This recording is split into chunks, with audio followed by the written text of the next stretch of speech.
What has worked for Portea that today you are a profitable company? This business is something which requires to make money. So India has become a destination for high quality healthcare at the top end. That you can get the healthcare by paying for it and you can get it within a time frame which is acceptable to you. Unlike many countries where you have to wait for months to get an MRI, to get a scan done. My first company that I started was a B2B healthcare company. It was a CRM for pediatricians. Right. I was disappointed. You're not going to take a medical device or a medical product just because I discount and it's cheap for you. Are you going to consume more medications because it's cheaper? No. Exactly. So this is not a category where we can say, okay, let's put a lot of money, let's just put the fuel in it and it'll take off and somewhere it's going to land up. Yeah. You need to be patient. Is it true that healthcare in India is built on low margins, high volumes?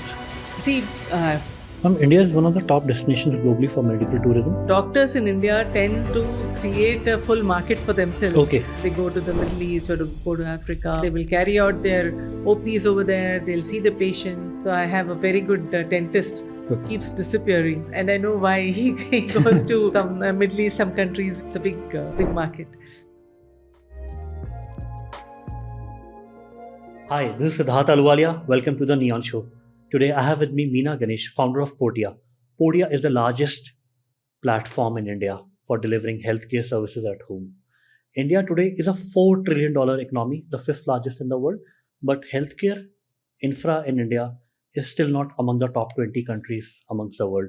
So in today's podcast, we are going to discuss about the healthcare infra of India. Where has India leapfrogged in terms of healthcare in the last 10-20 years, and what is still lacking in India? Meena ma'am, so glad to have you on the podcast today. Thank you for coming. Thank you, Siddharth. My pleasure entirely. Ma'am, India is the only place in the world, where the history of doctors get beaten up by the relatives of the deceased. We hear that daily in newspapers, right? Healthcare is one of the reasons that poor remain in debt. And overall, for a population of 1.5 billion, we only have 1.5 billion doctors. Though India has produced almost, the stat is between 3 million to 5 million doctors, MBBS, but majority of them in the last 50 years have left India for better opportunities in US, UK, Australia, and now even Middle East. So how have you seen the change in healthcare in India since you started Portea? I started Portea in the year 2013. After I exited from Tutor Vista and I was looking at what should be the next new industry, or where do I see disruption to be brought about, and that led to the start of Portea in 2013. Now before that, I've always been a consumer of healthcare, and I obviously have been, and also it is an area of great passion for me. I've always read and tracked what happens in the healthcare industry. In the last 13 years, 14 years, I've seen a lot of transformation in the healthcare space. Specifically, even in fact, in 2013, even when I decided to get into the space, I saw that there was a lot of investments that were happening in the facility-based care. And over the last little more than a decade, that has continued. There's been a lot of new, very good hospitals. The quality of infrastructure in the hospitals, the quality of care in the hospitals, the kind of technology that's being used, global technology, whatever is the latest and cutting edge is there in India. It's somewhere or the other. And people from all over the globe come to India to get a lot of their surgeries and specialized procedures done. So India has become a destination for high quality healthcare at the top end. And at two interesting things is that you can get the healthcare by paying for it, okay, and you can get it within a time frame which is acceptable to you. Unlike many countries where you have to wait for months to get an MRI, to get a scan done, to get a knee replacement, it's months or years before you can get access to that. In India, you can, provided you pay for it. And if you pay for it, you get very good quality healthcare as well. So that's an interesting transformation that I have seen over the last decade plus in a higher end specialized secondary, tertiary, quaternary, specialized care. Absolutely no doubt that we have gone up the value chain on that. What I've also found is that over the last decade, a lot of new forms of healthcare have come in. And we have pioneered, as you know, Portea has pioneered one such, which is outside of hospital healthcare. because care or recovery is not something that can happen in a hospital. You can carry out procedures in a hospital, but the recovery and the healing has to happen at home. Healing has to happen continuously. And there is a continuum of care which has to be provided, and that was completely lacking in this country. And that is what led us to the thesis that there is a need to create such an infrastructure in the country. And we are very pleased to see that that has now become the norm. Most hospitals, most doctors now recommend that you use a home care company to take care of your self, either if it's a chronic and debilitating kind of situation which needs continuous care, or you need elder who need to be taken care of continuously, or you're just recovering from something, maybe a surgery or some disease that needs a continuous nursing or supportive care. But interesting also, higher end care has been brought into the homes. For instance, we do a lot of ICU setups at home. So patients who are in an ICU in a hospital, but are now hemodynamically stable.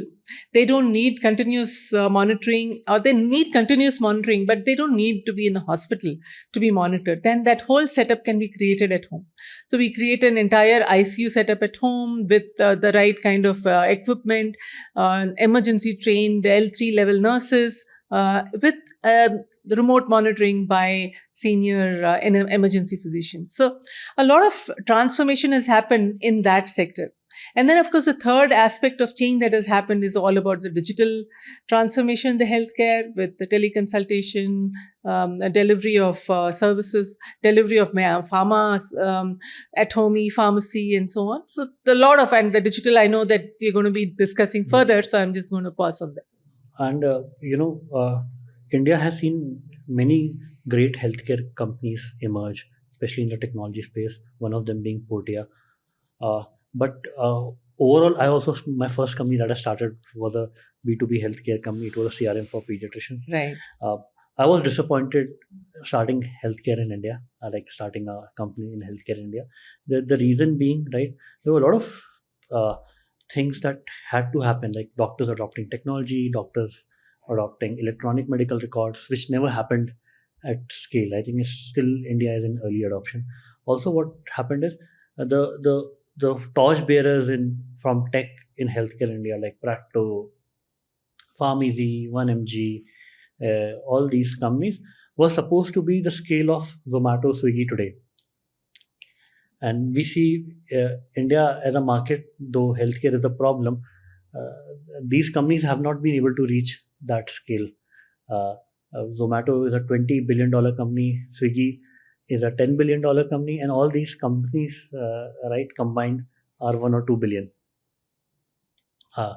So is this that the mass of India hasn't adopted, like they want more food delivery and less of medicine delivery at home? Is that true? They are not asking their doctors for e-prescriptions. The mass of India is not asking doctors for more convenience using technology. Is that the reason why none of these companies have taken us? And there is only one company in India, right, which is probably a healthcare unicorn, which is Pristine Care. So why haven't you seen, right, the scale in healthcare in India yet? So, firstly, let me say that we should look at healthcare more broadly and not just look at healthcare from the technology lens. So, if you look at healthcare as such, and if you look at the hospital provider, there are some very large listed entities today, and they are growing and they're doing very well with great market caps. It is a PE supported industry, whether you look at the Max Group or Apollo or Manipal. While it is not listed, we know that they are doing exceedingly well, and the number of beds that they have added up through acquisitions, they are nearly as big as Apollo now. So there are some very large providers which are growing. The diagnostic companies have also grown, and many of them are listed. So in my view, healthcare is a patient capital. Healthcare is long duration. Healthcare is not a rocket ship. healthcare is grow, become steady, and then continue to provide dividends. That kind of an industry, and the kind of capital that needs to go after it is more the PE rather than necessarily the VC. Now, that said, there might be some categories that might break out of that and get there. So, and we still hopeful that that may happen. But globally also, and it's not an Indian phenomenon, healthcare is always slow and steady, and then continue to provide returns for life. So we have to understand that that's a lens from which we need to look at any investments in the healthcare space. There are very few examples, whether in India or elsewhere, where there would be a medtech company which has taken off and has Yes. become very, very large. It may happen, and there may be a few. Another area, another space where this might you might see a sudden transformation is in pharma. Now, somebody hits upon a new product which they have invented, and that's just curing cancer, and the whole world wants it. Then it can take off. Otherwise, all of these are large, and sustainable plays, and that's how we need to look at it. Different context, we need to talk about how does one help with the absorption of technology in the healthcare sector, and we can get to that question if you're ready for that.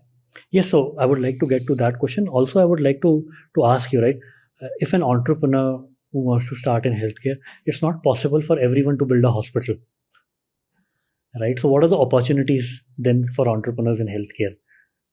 So, and you're absolutely right. Not everybody needs to build a hospital, and Portea has not built a hospital.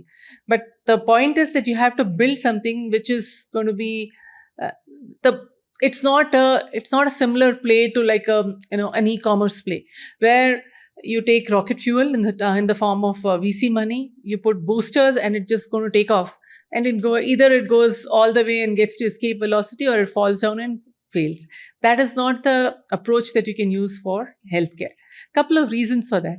For one, healthcare is, and especially if you're looking at using technology to treat or to solve patients' problem, that requires a lot of time to really let it do the research around it, to do enough of testing, to get approvals, FDA, CE marks, etc., etc.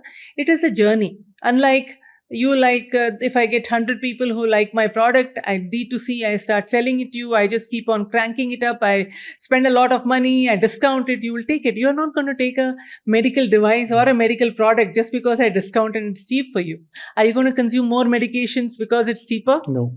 Exactly. So this is not a category where we can say, okay, let's put a lot of money, let's just put the fuel in it and it'll take off and somewhere it's going to land up. It is a slow burn. You need enough time to try out the product, make it work, make sure that it is safe and it is effective. And then you can start to build it up at the pace at which it can take. There are 2-3 things which perhaps come in the way of very, very fast adoption. One is, you take healthcare when you need to, not because you like to, right? Only when you don't have a choice, you take healthcare, consume it in whichever form, whether you're taking a doctor consultation or, unlike, you ice cream, you really want to take it, whether you need it or not, you're going to take it. It's not going to happen over here. So there has to be really a strong reason to use.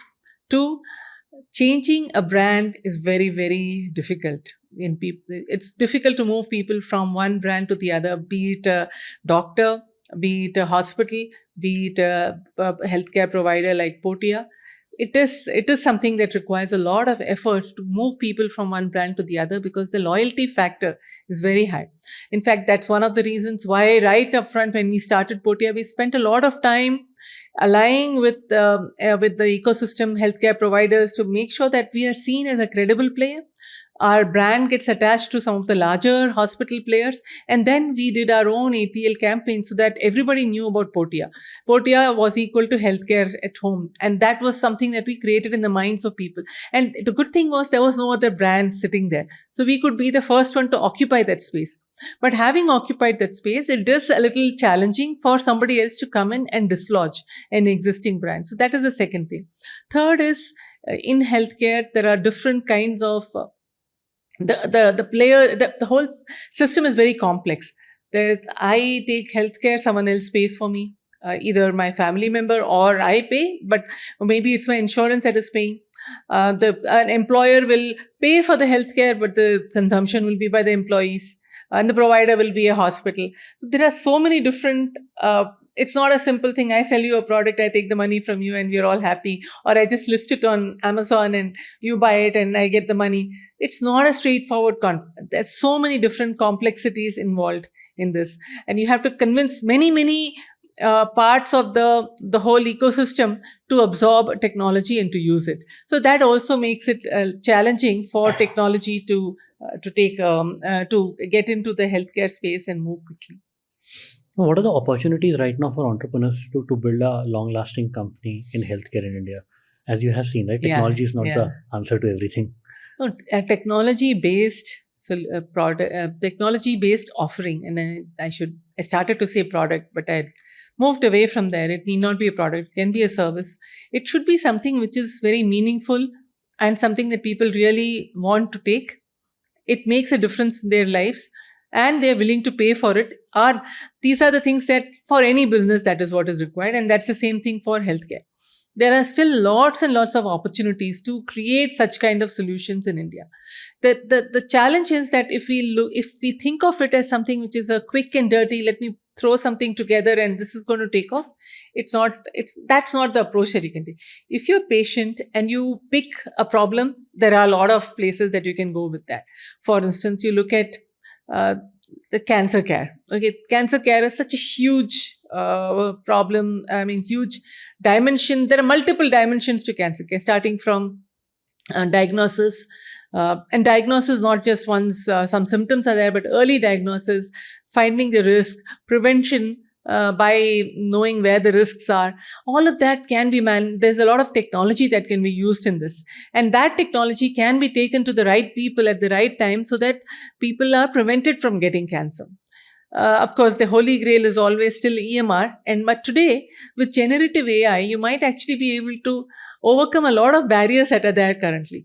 Now, what is the barrier for a doctor to fill in an EMR? I mean, what's the point? And you and I are having a consultation and you're looking away doing this. You're not giving me eye contact. Why am I sitting in front of you? Right? That's a real big problem. And I think a lot of good doctors dislike that. And that's one of the reasons why the uptake of EMR also tends to be difficult. Also, the interoperability of their existing systems. What you get in a new EMR into the whole mix, then how will that interact with a lot of other things? How will the database be maintained? There are so many problems. Yes. But potentially, for instance, with generative AI, you could solve a lot of that problem. You and I are having a conversation. I'm the doctor, you're my patient, and the generative AI tool can pick up that conversation, convert that into a transcription, into an EMR, populate the data, actually do the codification of whatever diagnosis I have determined, and I can just speak that out. It can capture that, and it can do a lot of that, all the grunt work and all the difficult pieces for which multiple systems are being put in place. Potentially, there could be a solution that can come out of that. And that's an area that I would definitely feel that there is an opportunity. The third is that even today, and of course in treatment and beyond treatment, there's lots to be done. But in the prevention, there is still a huge amount of opportunity that is right there, which is missing. So even coming back to cancer, what is it that causes cancer? There are a lot of course, there are some genetics which you cannot do anything with.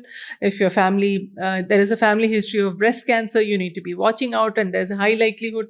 But there are many things that you can do as an individual to reduce your risk for cancer, different kinds of cancer. How do you propagate that information? How do you get people down the line? See, it's, perhaps you and I sitting in an urban setting, getting a reasonably good amount of content on health and wellness, we are probably quite aware. But when you go into the deep interior, and through my foundation, I'm doing a lot of work there. There is not much of health-seeking behavior in places where there is the day-to-day struggle just to make a good existence, the last thing you're thinking about is health-seeking behavior. But even there, with the right kind of inputs being given, people are willing to change. And that has been my experience in the work that I've been doing over the last 3-4 years, that if you go into the communities or tribal communities, tell them what is it that's likely to be the outcome with this kind of a behavior, and how can you prevent cancer or other chronic diseases by taking these few steps, people are willing to listen to that.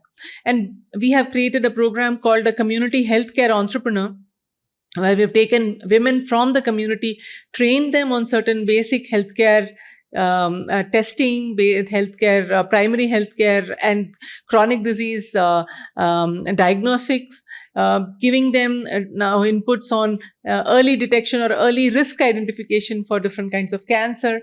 And as they go back into their communities and start to spread that message, we are starting to see some transformation. And that's completely technology driven, because they've got a tool in their hand, a point of care device through which they do the testing. We are giving them an app through which they capture the data. The app can tell them whether the patient needs to do some action, or the beneficiary, I shouldn't even call them the patient, they're just being tested. Does the beneficiary need to do some action, or they're okay, or they need to be monitored at this frequent interval? So you can actually transform a lot of things in the healthcare system today by going for something which is truly service oriented and making a difference in people's lives. If you're looking for a shiny gizmo which will take off like that, this is not the space Which for is that. not the space for. And I think the ideal length to build a sustainable company in healthcare therefore would be 20 years, at least 15 years. I would say yes, 10 years plus. Yeah. You need to be patient. You can't say that. And that's where the VC issue comes in. Yeah. You see, so you being a VC yourself, you know that you need to return the money in 5-7 years. People will start asking you. The GPs will say, the LPs will ask you, where is my money? Give me my return. Give me some exit. So that puts pressure on the company to grow very rapidly, to get the next round, rather than find a way to make it sustainable and meaningful. So that there is a slight, I would say, misalignment over there. That said, it's not that it's impossible. There are enough of good VCs who are willing to wait it out, and who believe that healthcare is the place that they want to be investing in. That's their mandate. It is something which is definitely looked at. Now, you can do health tech investment, not at the treatment end, but maybe at the efficiency and making hospitals more customer friendly, easier for patient journeys. Those are things which probably can move faster. But anything which is for therapeutic use, anything which is for even wellness, it requires a little longer for transformation. Or maybe there requires a different kind of investors in VC. That's correct. Right? When they know that the ultimate outcome is like the mass can benefit in India. Yeah. Through improved healthcare. That's correct. Yeah. So the patient capital can be like more than 10 years. That is correct. Can be 15 years. That's right. Yeah. In those cases. And is it true that healthcare in India is built on low margins, high volumes? See, if you look at who is paying for the healthcare, that itself is a problem that we need to solve. If an individual is paying for healthcare, and which is the case with 60 to 70% of healthcare in this country. Firstly, most of the insurers are still only, and including the government insurance scheme, they're all focused only on hospitalization. So the continuous care, people have to pay out of their pocket. So what happens that people avoid going for primary care, and you self-medicate and all that, and so you stay away from hospitals till there's no other choice. So that slightly misaligned payer and beneficiary relationship leads to behaviors which perhaps lead to the problems becoming worse before it comes to a formal healthcare system. So that's one big problem that we continue to see. And the other problem is, like I said, it's a very complex system in India, and very, very there are large number of very small clinics and individual practitioners and hospitals. There are so many of those that they are not economically large enough to get into the viability at the early stage. So they are all working with very small ticket sizes, small margins. They're trying to make themselves just about, keep their head above water. So this is a very large number of small players doing small ticket size things. So that naturally, that becomes the base for your healthcare. And most of the people, some of us who are in a city like Bangalore, we have access to probably the big hospital chains, and we go and pay, and we can afford to go and pay without thinking 1,000 rupees for a consultation. A lot of people will look at the 200, 300 rupee doctors. That's where they want to go, who will also in that same 300 rupees give them some medicines so that, you feel better and you're happy, and you'll refer your neighbor also to go, that 200 rupees, I feel fine after that. So, so that's the bulk of the healthcare that is there in this country. So that leads to large volumes, small margins, definitely as the bulk and the majority. Now that said, that's not all. Now if you move away from there and you look at the larger hospitals and the more complex problem solving situations, those margins are good, and they're bringing in top of the line medical equipment from abroad and all over the country, all of the world to India to bear on that, and there the margins are very good. So it's really in India, as you know, India has got both the sides in everything. There's a large mass of people who access healthcare at small ticket sizes and margins. Then there are you can do a heart and lung transplant, and massive, you pay 50 lakhs, 1 crore rupees to get your heart and lung transformed. Huge margins there.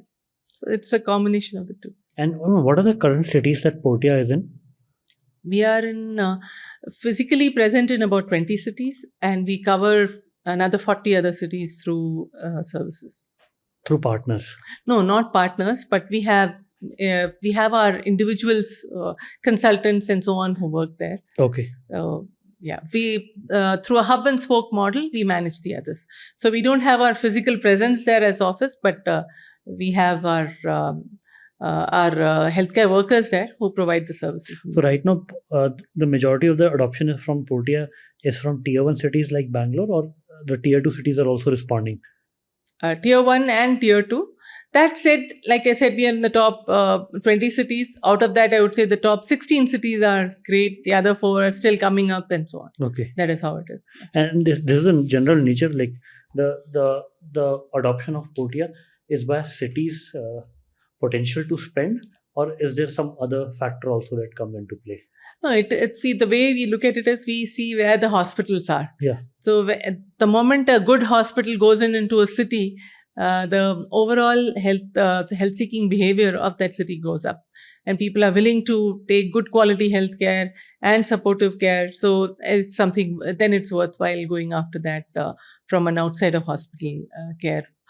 Though I'll say this, that because we work with a lot of pharma companies, on behalf of the pharma companies, we end up working in a number of different cities. So the other additional 40 cities that we've gone into, we do a lot of support services on behalf of those pharma companies. For instance, we have physiotherapists in all these 40 locations. And we so what happens is a patient gets a drug from a pharma company. Now, for the drug to really work well, they also need, say, a supportive care like physiotherapy. So then we provide the physiotherapy for them. Now we work with insurance companies such as ICICI, Lombard, etc. Their patients come from all over. They need us to do continuous care post-discharge. They want physiotherapy to be carried out for the patient. Then we provide that. Or if they need, we do a lot of nursing care, injections at various locations, or supportive care for elders. So those are some things. So long as this is getting paid through a different channel. Okay. Right. So the willingness to pay for the services out of your own pocket in a very small tier 3 is still a little suspect. So it's still growing. In these cases, you would look to tie up with a large hospital where the insurance might be the payer, or the pharma company might be a payer. That's correct. Pharma and insurance, the tie-up is not necessarily with the hospital. The tie-up would be with the insurance company itself. And they will tell us that these patients who got discharged from these hospitals need these services, go and do it. Okay. And it's cashless or whatever, or reimbursement, mostly cashless. And what is the advantage of these insurance companies? Because giving money from their pocket to Portea would increase their own bills. No, otherwise the patient needs to go back to the hospital Yeah. to get the service. So the care package is a combination of, say, a surgery followed by 10 sessions of physiotherapy for the Okay. patient to recover. So either they go back to the hospital and pay a little extra for that, or it comes to their home. So that is still part of the overall package. Okay. So it's not incremental to the package, it's part of the package. And what has worked for Portea that today you are a profitable company that other healthcare ventures, be it tech or non-tech, both can learn from? See, the thing is that you at some stage you have to realize that this business is something which requires to make money. So once you reorient yourself, then you start to figure out what to do. So we've used a lot of technology at every layer, because from day one we said that what we need to build should be scalable. We should be able to manage it well through technology, because a lot of our workers are remote workers. So as in, you get up in the morning and you go and do your service in the patient's home. You're not coming to a central hub and nobody is monitoring you on a day-to-day basis. So many of them are remote workers. So I need to have a way of managing them, the quality of care that they provide. And third is that the data that we need to collect out of all this, we need to have a system which does that right up front. So the investment in technology that we did from day one has helped us to make sure that we are scaling, we have good quality, and our layers of management are limited. Now, so that what that does is that then your right up front, your gross margins start to look better, because you've built in thin layers of management and you're not trying to see what happens otherwise in a healthcare, in a facility. You see, there's so many people it's just filled with people who are managing people, who are managing people. If you want to avoid doing that, then you have to bring in technology at every layer, so which we try to do that upfront. The other thing is that because from day one we invested in capturing data of the patient, for us to be able to project what's going to happen, to be able to predict who's going to need what, to know that somebody takes this particular service, are likely to require this additional service, those things become much more apparent. There's a lot of data that we collect, and that gives us the trends that really help us increase the lifetime revenues that we can get, or lifetime values that we get from the patients.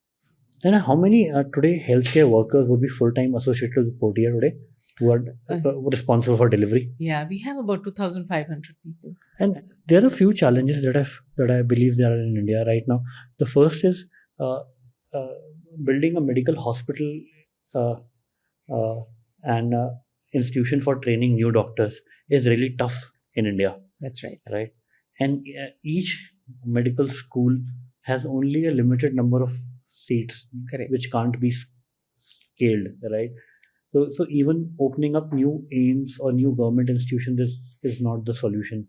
Then what according to you is the solution? Because healthcare, if we are not increasing and not training new doctors at the speed that the country needs, we can't always have the ratio of 1:1,000, and we should not aspire to have this ratio always. But our population is increasing, right? Maybe soon we'll hit 2 billion population mark.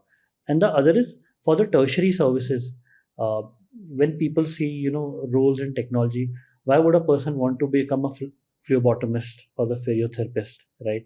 When there are attractive roles available, because the economy is growing. There are manufacturing roles coming up. India is becoming a manufacturing hub. It has been an IT services hub. So do you see these challenges? No, so there is the challenge of manpower in the healthcare sector is not new. It's been there for a long time and probably will remain. So there is no silver bullet that is going to change that. Okay, you have to make it attractive. You have to make it a career of choice for people. Those things are something which need to be invested in, and that will take time, and it's a continuous process. Now, that said, there are many things that we can do to improve the efficiency and the effectiveness of the population that we already have. That's where technology comes in hugely. For instance, like I said, if you can support the doctors with Gen AI Copilot, or something which does the transcription, EMR and all that, it takes away a lot. If you can provide them with the the past data of the patient in a very clean and clear manner so that they can quickly take decisions. That's something that can help. Diagnosis is a big place where the healthcare, where technology is making a big difference. If you look at radiology, suddenly the requirement for radiologists can actually go down with the way AI and machine learning can be used to just interpret the X-rays and interpret all different kinds of radiology outputs that come, CT scans and MRI scans, and you put technology on that. The ability for them to detect the abnormalities is so much better than perhaps what a human eye can catch. So it is something that can actually reduce the requirement of radiologists, and we can increase get people to go into other forms or other specializations rather than going to this. So that's one way of using technology to support the improvement of the efficiency of people, etc. The other is give more into the hands of the individual. So we as individuals, can we do a better job of caring for ourselves? The problem comes in if you have a chronic disease, or if you're not taking care of your primary care, or you're not looking after your preventive wellness, then things become that much more difficult. So how do you put more into the hands of individuals so that your self-care can become better? And then third thing is that, can you create new cadres of the technical staff also? For instance, nurse practitioners. In the US, there is that category of nurse practitioners are pretty much like doctors. They do all the primary care prescriptions. They are permitted to do that. We don't have that. Either the nurse, and in many cases, nurses are much more capable than a newly minted doctor because of all the experience that they've had, but they're not permitted to say anything or do anything. Can you create especially in the rural community, can you create like what we are doing with the community healthcare entrepreneurs? They are taking the burden of the primary care away from the public health system, taking it into the communities. Communities are paying very small amounts. These people are getting employment, or these people are getting a livelihood. Patients are getting care, and they are brought into the formal system just at the right time. So there are so many different models that we can use to see how the fewer that people that we have can go a much longer way and can be used in a much more effective way. So though we have to look at all of these different ways to make it work. The other point is that in terms of increasing the capacity of, or the number of doctors that exist in this country, I think the government has been doing a lot of work to create new hospitals or giving permission for new medical colleges to come in. It's a matter of time. It takes a few years. Improving healthcare in this country is not just something that the government can alone do. It has to be a public-private partnership. It has to be that the private entities and the government come together and come with solutions. That's the only way we can take care of this kind of scale of challenge that exists in this country. So and I think the government is also quite cognizant of that and is working from that perspective. So you're saying the time it took government to, you say, adopt UPI and roll out bank accounts for the common people, it'll take much more time for the government to get the, let's say, people on on various government schemes or enrolled into the UPI version of. So there is, see, the government has come up with the Ayushman Bharat Digital Health Mission, okay, which is working on exactly this. How do you create a common platform, a digital platform on which the entire database of all the people's healthcare, all their healthcare database is present?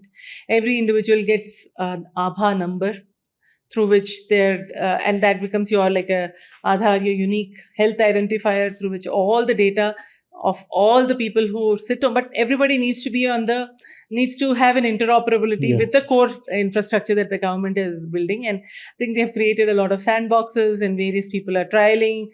So it's a journey. UPI took a decade. This is probably also going to take that much of time. But all the learning that went through in the previous ones, as they get used over here, I'm hopeful that things will move faster.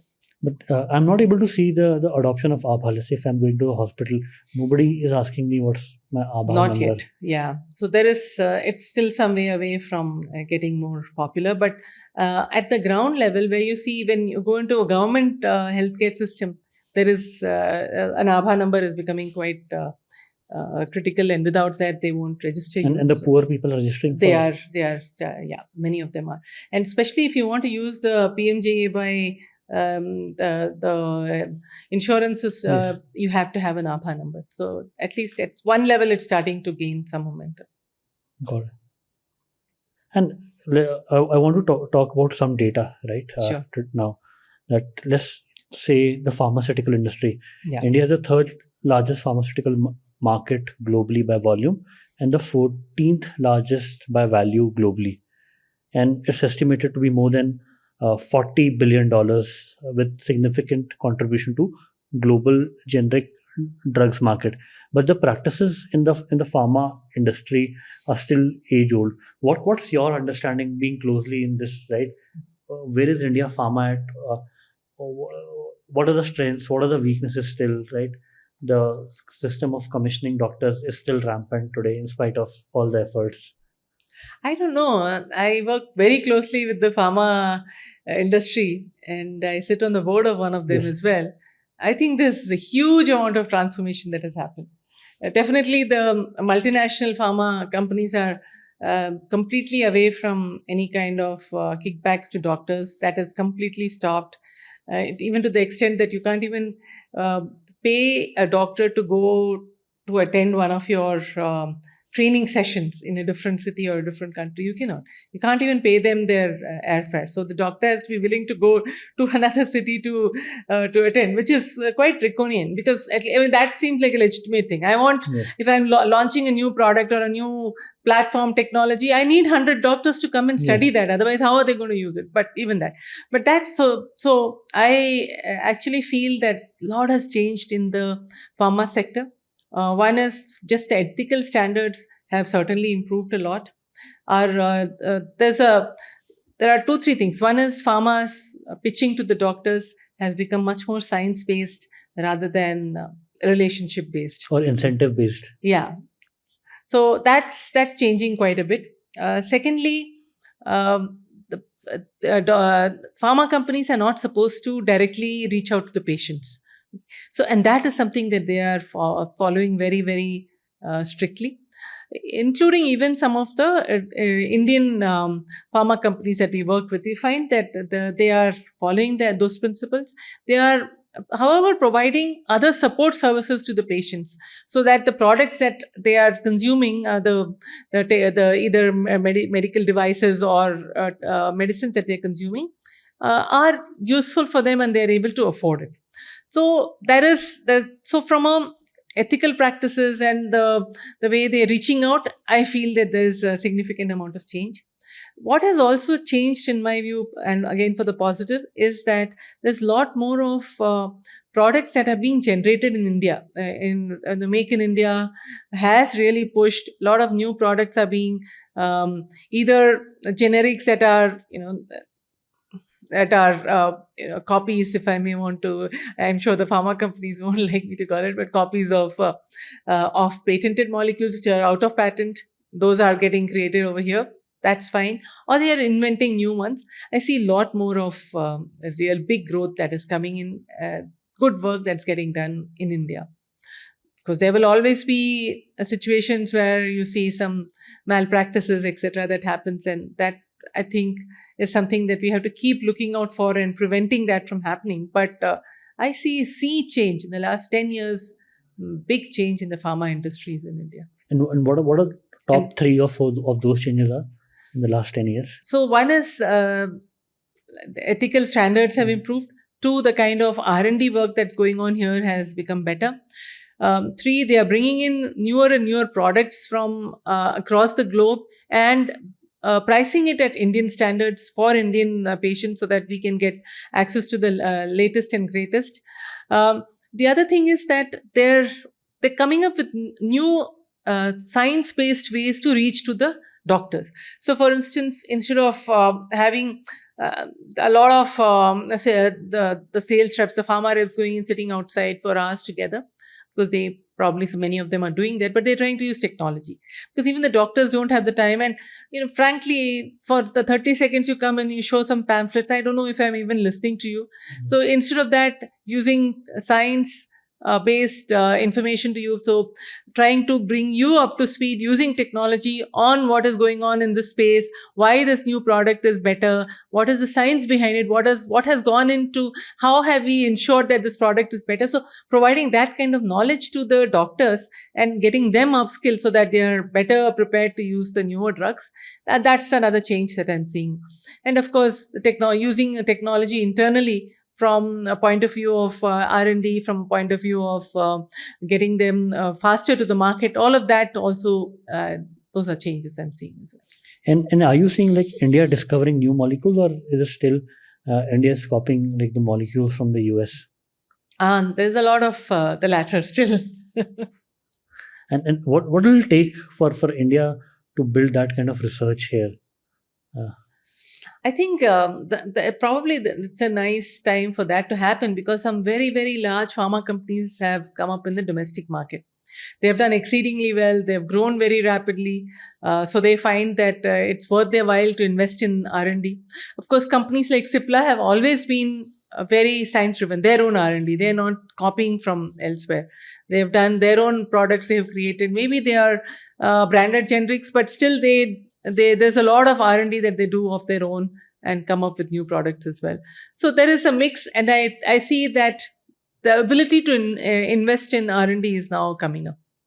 And the other thing which has improved, I think, is the quality of manufacturing, to make sure that they are FDA standards, because a lot of these are manufacturing products for the global industry, global market. So they have to be of that standards, and then they get the US FDA coming and doing their audits, etc. They need to be up to the standards. So I'm seeing improvements in that.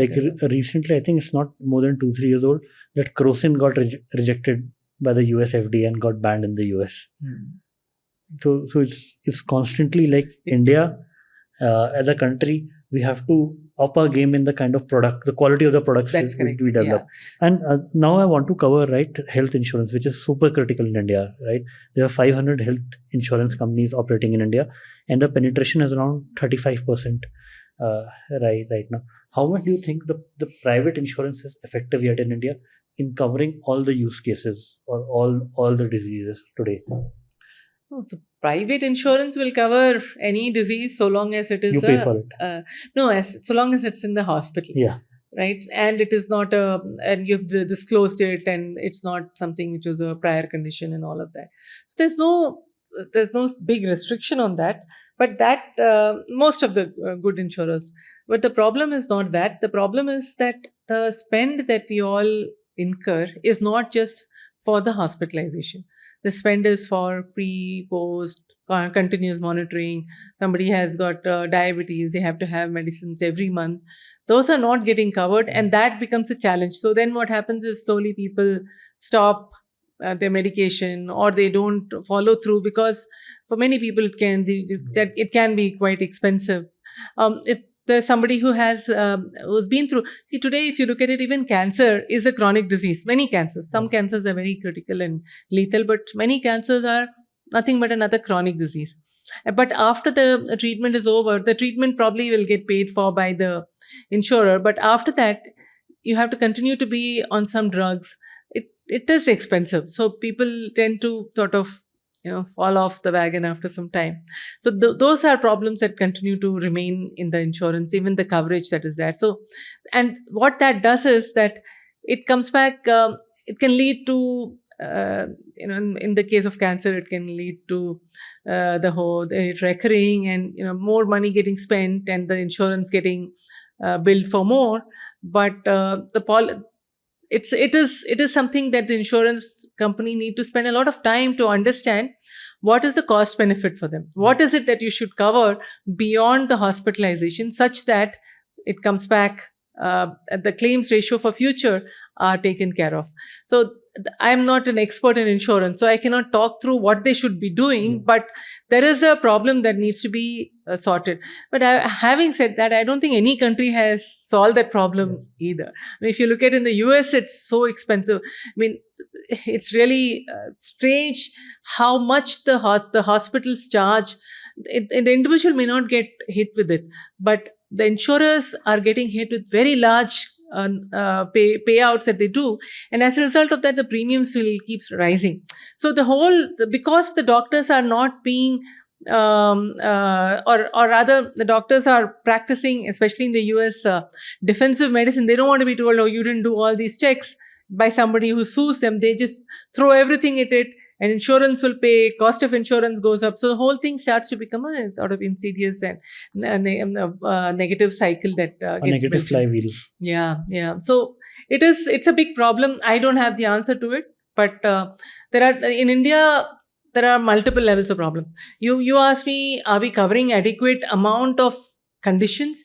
I would say that before that, you please cover more number of people. Yes. So let everybody at least get basic insurance of the hospitalization. We are not there as well. I mean, it's about, like you said, 35% is insurance covered. So 65% don't have any insurance. So then what happens? They get into debt. Somebody has any big hospitalization. Could be maybe you have a cardiac arrest or something. All your money is gone. You put all your jewelry, or all the land, everything goes in, and that is the end of that life. So that first, can we solve that big problem? That is one. Second, how can we incentivize good primary care so that people don't get pushed into the secondary and tertiary care? Things can be sorted right though. Those are immediate problems. If we can solve, at least we will reduce the amount of challenge, that the cost that the individuals incur today in healthcare. And are you having these discussions, since you are a board member of a pharmaceutical company and you are having a regular discussion with insurance companies, that is OPD going to be a part of insurance in near future? Not from a Pfizer perspective, which I'm on the board of. There is no discussion. I mean, that's not the place this conversation should happen. But as Portea, we do have a lot of conversations with insurers to see how we can cover more things. Can we motivate the beneficiaries not to land up in the hospital? How can we keep them out of a hospital? So we've created packages for that with a number of standalone healthcare insurers, where we say that if somebody comes presenting with fever, tell them that our doctor will call you. We will do a triaging and decide if you really need to go to the hospital or can we handle it at home, because that completely reduces the total amount of expenditure that they incur. India is one of the top destinations globally for medical tourism. Correct. Attracting over 500,000 medical tourists on an annual basis, and the overall revenue generated by this industry, just medical tourism, is more than $3 billion in India. Mm-hmm. But what we are seeing is it the quality and the cost both are effective, and that's why most of the medical tourists that are coming to India are from regions like Africa, right, or other parts of the globe which are not developed. Is that right? Well, not entirely right. You're right, of course, that they don't have in those locations access to healthcare itself is limited, so they find it better to come to a country like India. But interestingly, I've seen from European countries as well, and there are many of the players who bring in patients from the globe into India. I have interacted with them, and they say that even the Europeans, there are a number of them that like to come here, European and Americans also, because of faster access to health or access to these kind of surgeries, etc., quality and the price. All the three are important, because of which they find India good.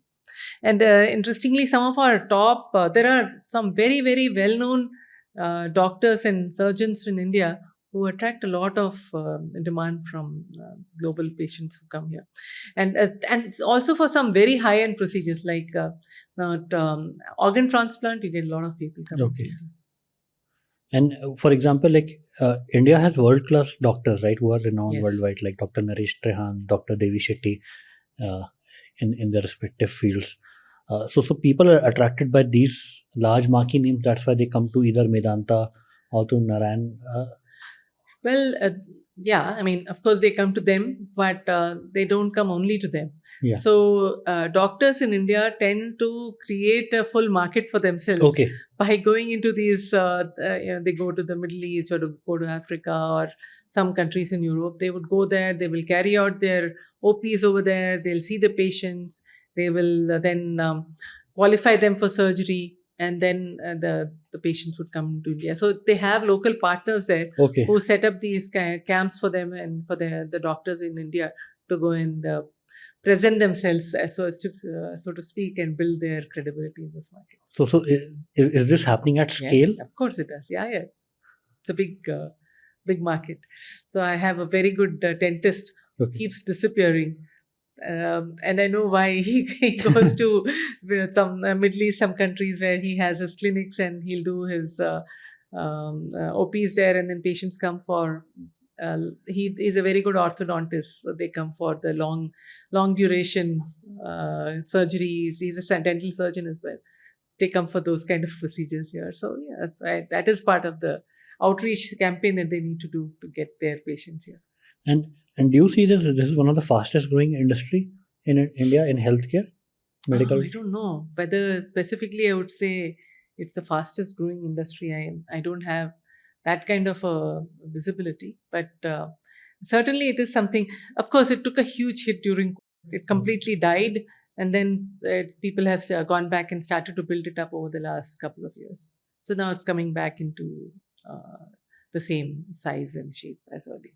I want to discuss about the medical devices and Yeah. equipment industry. Right, Mhm. you yourself are providing to your patients Right. medical devices at home. Yeah. So India as a market is like $11 billion of medical device equipment, growing at 8%, and over 800 medical device manufacturers Mhm. in India. How have you seen this industry transform over the last 10-15 years? Yeah. And what are the kind of devices that are getting built at scale in India? So, firstly, let me clarify what we do, and then answer your question. Portea offers different kind of medical equipment and not necessarily devices. Sure. There's a slight difference between the two in my head. Equipment that we talk of are things like medical grade beds, multipara monitors, DVT pumps for people who are bedridden, to different kinds of respiratory devices, ventilators, BiPAPs, CPAPs, oxygen concentrators. That's a whole segment. Then there is the mobility and geriatric care, like wheelchair walkers, and crutches and those kind of things which are required by the elderly. So there's a whole range of medical equipment which are required for people to be taken well care of at home. So that's what Portea does. We offer this as a product that can be rented by people, or they can buy outright from us, depending on what the economics of it. It's going to be long term. You take the wheel, you buy the wheelchair, you don't rent the wheelchair. It doesn't make sense. So that's how the whole thing works out. Now, speaking about medical devices in India, there is uh, in the respiratory category, I know there's a lot of local medical devices that have got created in India. So the different ranges of oxygen concentrators, especially around COVID, there were a lot of that got built over here. The other place where I'm seeing a lot of innovation in India are monitoring devices. So these are called Holter monitors for monitoring somebody's ECG over a long period of time. So if somebody is a cardiac patient, or there is a risk of some cardiac event, then they are asked to wear a Holter monitor, which and there are different kinds of, starting from just a patch that you stick on to a proper Holter that you wear, which has got a number of leads and it is stuck with you, and you can take a bath with it also. So so there's a whole range and they are monitored for 24 to 48 hours, depending on what the protocol is, and it'll give you data about how the ECG has performed during that period. Are there any cardiac events that happened during that? So those kind of monitoring devices, for whether it is for cardiac, for sugar, for blood pressure, for various kind of monitoring long term. longitudinal monitoring devices. So that is one thing that I'm seeing some category. Third is point of care diagnostic devices. There are a large number of those that have come, ranging from breast cancer screening to all-in-one one box which will check for 25 parameters. There's a whole range of the point of care devices that are coming out, which are being then offered to either governments or to B2B players who want to carry out large camps, etc. And the fourth category is the wearables. So these wearables are not necessarily medical grade; they are more like preventers, wellness. You wear rings and watches of different kinds. CGMs of. CGMs are more medical grade. Okay. So even the ultra-human CGM is actually an Abbott CGM that you wear, but ultra-human on top of that created the full platform. Now after that, ultra-human has created its ring and other products, which that's not, and that's their own device that they've created. And people are creating devices for monitoring elderly to make sure they're not falling. So those kind of things are things that we are seeing a lot more of innovation around. And how do you classify whether it's a medical device or a medical equipment? Medical equipment is something which it's a product that sits there and somebody uses it. Medical device, I would say, is something that you probably wear for some monitoring or some such purpose. And the other category, which is a point of care diagnostics, you're not going to wear it. Somebody will come, just test you, or you have it in your house at a particular point of time, you do a testing. So that's what I put into the point of care devices. The wearables, of course, you know what wearables are. And is innovation happening enough? For example, like a full body blood test, there are still 3 vials or 4 vials of blood that have to be drawn. So I believe with the new technology coming in,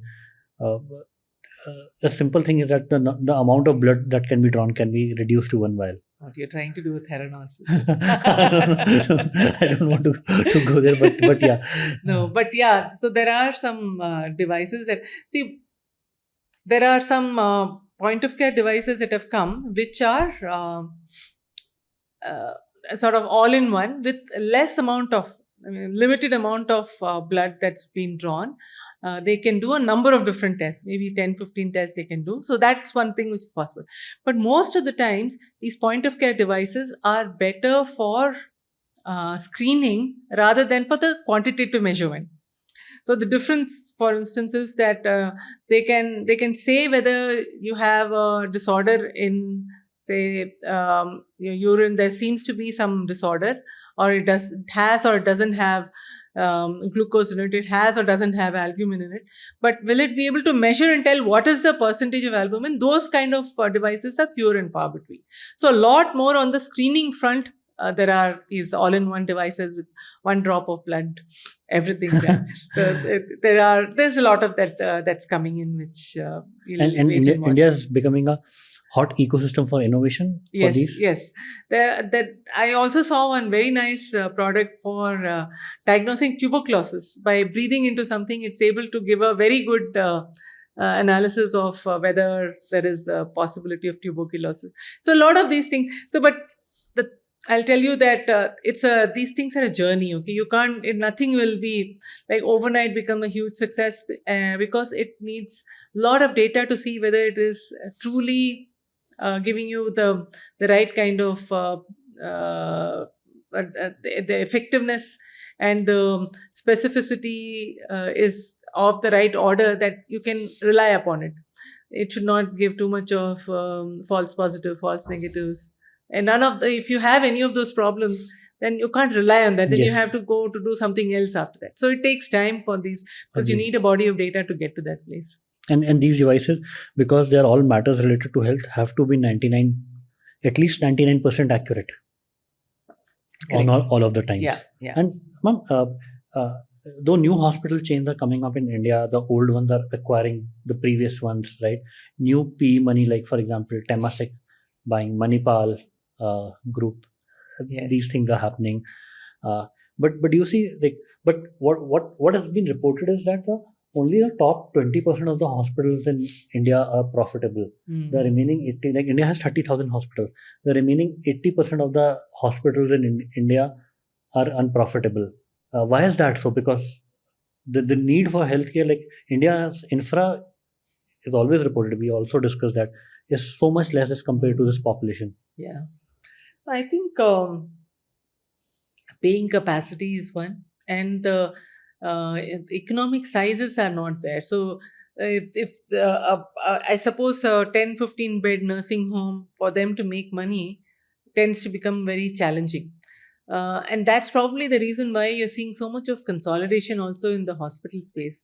Manipal has been acquiring on an acquiring spree and picked up so many hospitals, and that I am sure other groups will also be doing the same thing, and so does Apollo. So it looks like size is something which is important in the hospital space, or it has to be such a high specialty that they're able to charge substantial amounts. Because if you look at it, that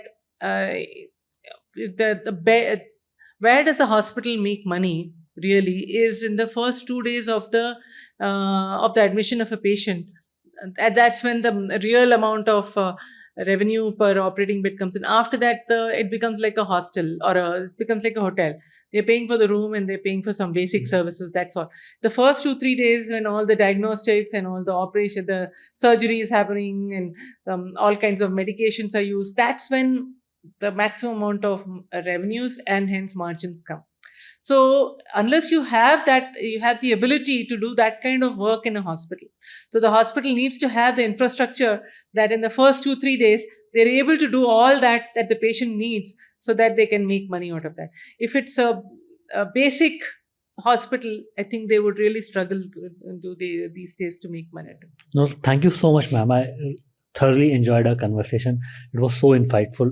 Hope my listeners find the same level of insights that I found during the conversation. Thank you, Siddharth. I really enjoyed our conversation. Thank Thanks, you for ma'am. having me here as a part of your podcast.